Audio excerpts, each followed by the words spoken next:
November 21st, 2021. 4:39 p.m. A red SUV accelerates into a crowd of innocent people. 6 lives ended. Dozens more shattered forever. But this isn't about that day. This is about what came after. What's happening to Darrell Brooks right now, in a concrete box, might actually be worse than the punishment you're imagining. And the truth, it's darker than anyone wants to admit. Before we go inside those walls, I need to ask you something. And I want you to comment your answer below. Do you believe in redemption? Or are there some acts so evil that a person forfeits their humanity forever? Keep that question in mind, because by the end of this video, your answer might change. If you're new here, let me bring you up to speed, but I'm going to tell you things the mainstream media left out. Waukesha Christmas Parade Attack Overview. 6 victims named with respect. 62 plus injured. Context: Brooks' background without glorifying. Domestic dispute that led to the incident. The 76 criminal charges filed. This wasn't a stranger. This wasn't random. Darrell Brooks had a name in that community. People had seen him before. And that's what makes this so haunting. But here's what nobody's talking about. During those court outbursts, Brooks was already experiencing something. Something psychological. Something that would follow him into prison and become his permanent reality. We'll get to that. But first, the gavel came down. The courtroom emptied. The families went home to forever changed lives. And Darrell Brooks, he vanished into the system. But he didn't disappear. And what's happening to him now? Well, you need to understand the place before you understand the punishment. Real quick, if you're still with me, do me a favor. Hit that subscribe button right now. This video took over 200 hours of research, legal document review, and interviews to put together. And here's the thing. I don't do clickbait. Everything you're about to hear is documented, verified, and sourced. So if you appreciate deep dive, thoroughly researched true crime content, subscribe and turn on notifications. Also, drop a comment and tell me, what case should I cover next? I read every comment. Alright, let's go inside. This is where Darrell Brooks will spend every single day for the rest of his life. But this isn't just any prison. The walls are 6 feet thick. The windows, 4 inches wide. And there's something about Waupun that even veteran corrections officers won't talk about openly. There's a unit inside these walls. And that's where Brooks is. Imagine this. You wake up at 5:30 a.m. Not because you chose to, but because the lights just turned on automatically. There's no sunrise in here. No natural light. No way to know if it's winter or summer outside. Your toilet is 3 feet from your bed. You have 45 minutes to eat breakfast, cold oatmeal and an apple, before the slot in your door slams shut. Now, do that for 30,000 consecutive days. That's how long Brooks has left. But here's where it gets complicated. In prison, there's a code. And Brooks, he violated something deeper than that code. Something that puts him in a category of inmate that even hardened criminals can't tolerate. And the prison officials know this. So here's what I want you to think about.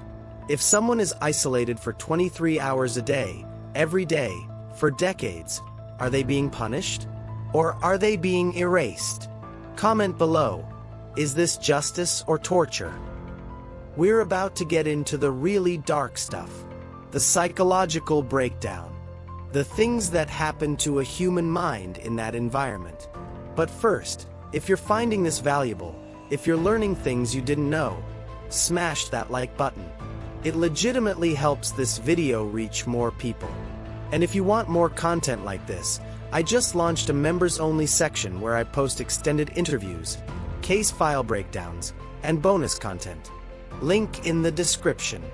Now, let's talk about what happens to Darrell Brooks' mind. What no possibility of parole does to the brain. Loss of future-oriented thinking. Identity dissolution. I spoke with Dr. Donald, a forensic psychologist who's evaluated hundreds of lifers. Here's what she told me. Now, I know what some of you are thinking. He doesn't deserve mental health care.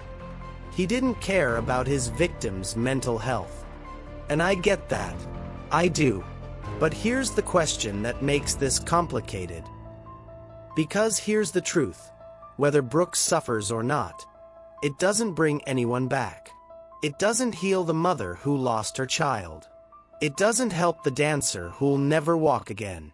So what is the point of his punishment? Is it revenge? Deterrence? Incapacitation? Protection? But there's something else happening to Brooks that we haven't talked about yet.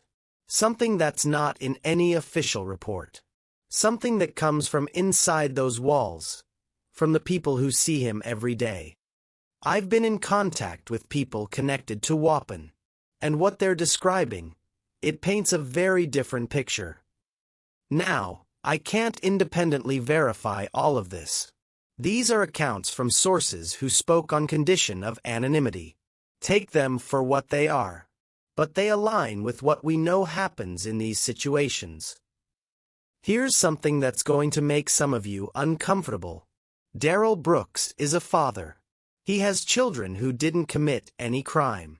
Who didn't ask for any of this. And they're growing up knowing their father did that. So how do they process this? Every major religion talks about redemption. About the possibility of change. But is there a line? Is there an act so heinous that redemption becomes impossible or irrelevant? We're in the final stretch here, and this is where everything comes together. But I want to hear from you.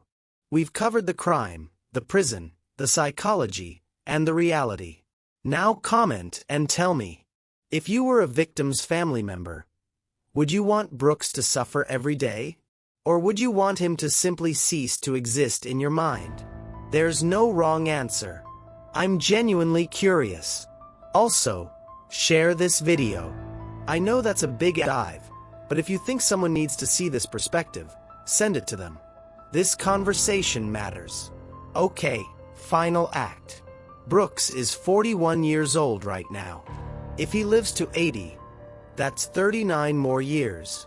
14,235 more days. 341,640 more hours. In that cell.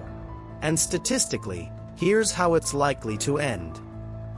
Because maybe the most important question isn't, what happens to Brooks? Maybe it's, how do we stop the next Brooks? And that's a conversation we're not having loudly enough. So let's bring this full circle. We started with a question. Is Brooks' life in prison worse than death? After 2 hours, what do you think? The punishment Darrell Brooks is experiencing isn't for him. It's not designed to rehabilitate him. It's not even designed to make him suffer, specifically. It's designed to remove him from society permanently. Everything else, the psychological torture, the isolation, the daily degradation, that's just what happens when you put a human being in a concrete box for life. Is it justice? I don't know. The families of the victims get to decide that. Not me. Not you. But here's what I do know. This case reveals something about us. About what we're willing to accept as a society. About where we draw lines. About mercy, vengeance, and everything in between. If you made it this far, all 2 hours, you're incredible. Thank you for trusting me with your time. 3 things before you go. 1. Subscribe if you haven't. I've got more deep dives coming that are going to blow your mind. 2. Check out the next video on screen right now. It's about a related case, and it's just as intense as this one. 3. Comment below with the case you want me to cover next. I'm building a list, and your suggestions matter. Thanks for watching.